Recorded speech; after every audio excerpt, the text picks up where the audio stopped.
Executive Officer with CDOT, which is the Center for Development of Telematics, under Department of Telecom and Ministry of Communication.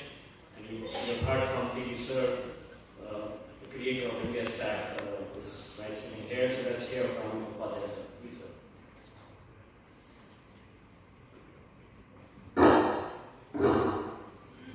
Thank you, Sharmaji. Leaders from the dais, distinguished participants in this conference. I think T.V. sir, stressed the need of standards and how these standards, led to democratizing the connectivity, the mobile communication. Like our adopting of GSM world over led to scale, and scale led to cost led to affordability, and today in India, I think everybody is having a mobile connection. And the moment mobile connections were in the hands of the people, it enabled a lot many new applications. Today, Aadhaar, one of the primary connector to the Aadhaar is the mobile. So the scheme of Jan Dhan accounts are related to mobile. So similar standards will be required in each part of the technology. I'm not going to talk about anything, all of them, but I was, because there was a talk on smart city in the morning. So I would like to say that what we did in mobile connectivity, same thing need to be done in the IoT and electronic space. Today, IoT market is around $400 billion. By 2026, it will be $700 billion.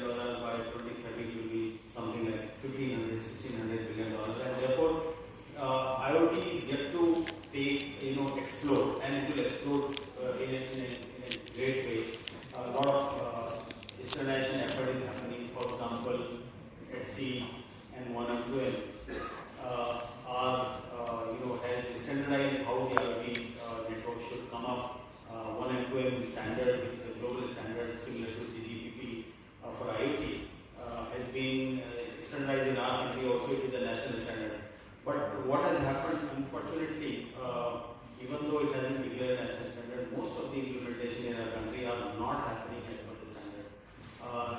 We are here, for example, in a smart city. If you look at the problems being solved on public safety, fire safety, transport, energy, water management, tourism, healthcare, a lot of many sectors where to benefit using the smart city infrastructure, but unfortunately, because of the proprietary implementation, the scaling up is not happening.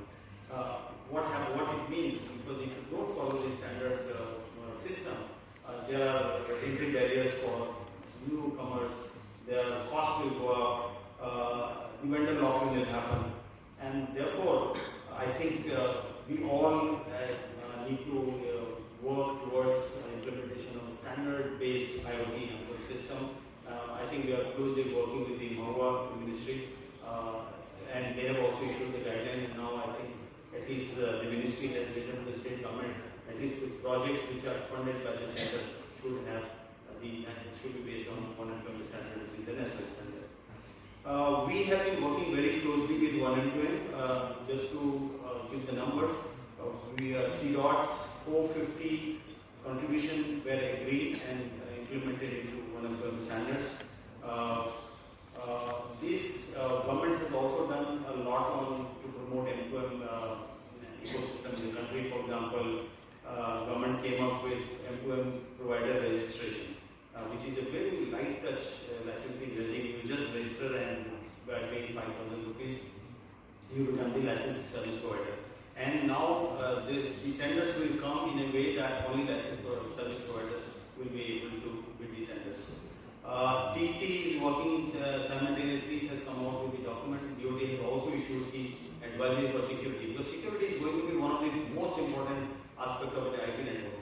Even one rogue element in the system can create havoc for the whole network. Therefore, how do you ensure security? Only by the standards. If you follow the standards, like for example, 1M2M already takes care of the security aspect. So DOT has also issued the advisory for security. Numbering scheme has been announced, 13-digit numbering scheme for IoT devices. In the critical infrastructure, for example, somebody was talking about smart meters. grid operations, the demand and supply balancing. All these work on sensor-based networks. And so just imagine if these networks are compromised, your grid will come to a grinding halt. And you have read about these kind of problems happening in Texas, in Bombay, and many places where your whole power network was brought down. So security is very, very important. And Government of India, DOT through its unit SESEI is also working on ITSA, Indian Telecom Security Assurance Requirement. They have started with 4 verticals like vehicle tracking, IoT gateway, smart camera, and smart meter. Just giving an example, VVIP movement happening in Delhi, for example. The cameras are placed, and the camera is tracking where the Prime Minister is sitting with his car, how it is moving, and if this camera is compromised, you will get the complete information of VVIP movement. It's a very dangerous thing. Therefore, all these IoT elements which come into the network need to be standard based and standards take care of the security. So as far as the collaboration with the EU is concerned, we would be very happy. We have been working with ITSI very closely. We would like that these frameworks, we participate very closely through PSDSI and directly also.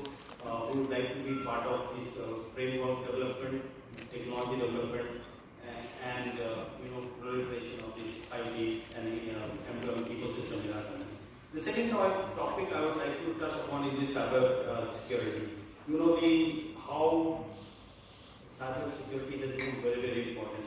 We have seen that from the perspective of, if for example, your critical infrastructure, power infrastructure, it can be brought down by the local elements. So therefore, cyber security is also going to be very, very important. Enterprise alone, the market in India, enterprise alone are spending close to $3 billion per annum.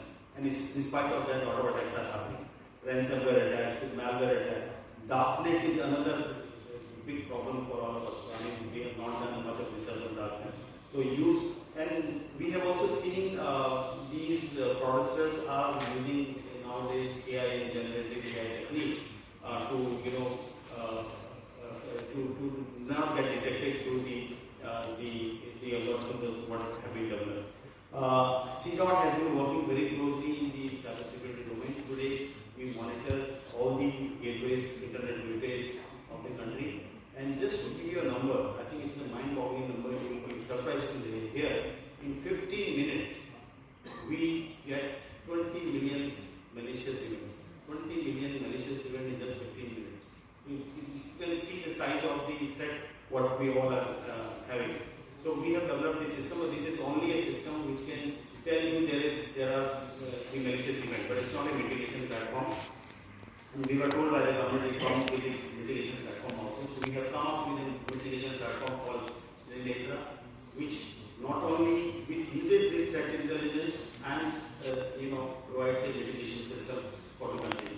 It encompasses XDR, CIAM, DLP, SOAR, all kind of things put into one particular framework.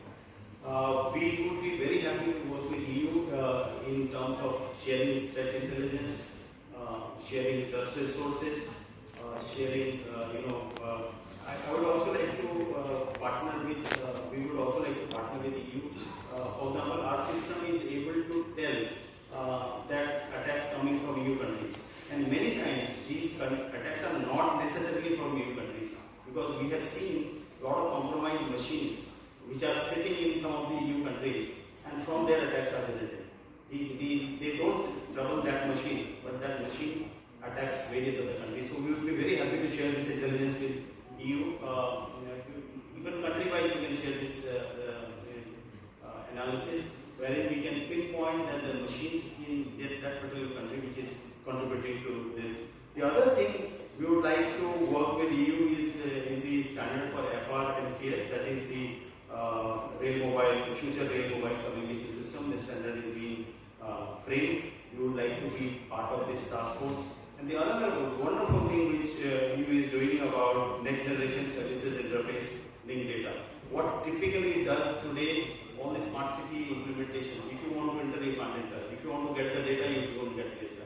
This particular NGSI-LD framework allows APIs to be exposed in a manner that whatever data you want to share with the citizen or other application can be shared very easily. And using those APIs, you can build your application. For example, DPI today, what TV sir mentioned, is what? Basically, it provides you API. The infrastructure is there. You just plug on and run the service. Google Pay, Phone Pay, Paytm, all are using APIs, are leveraging this particular DPI infrastructure. So we would be very happy to collaborate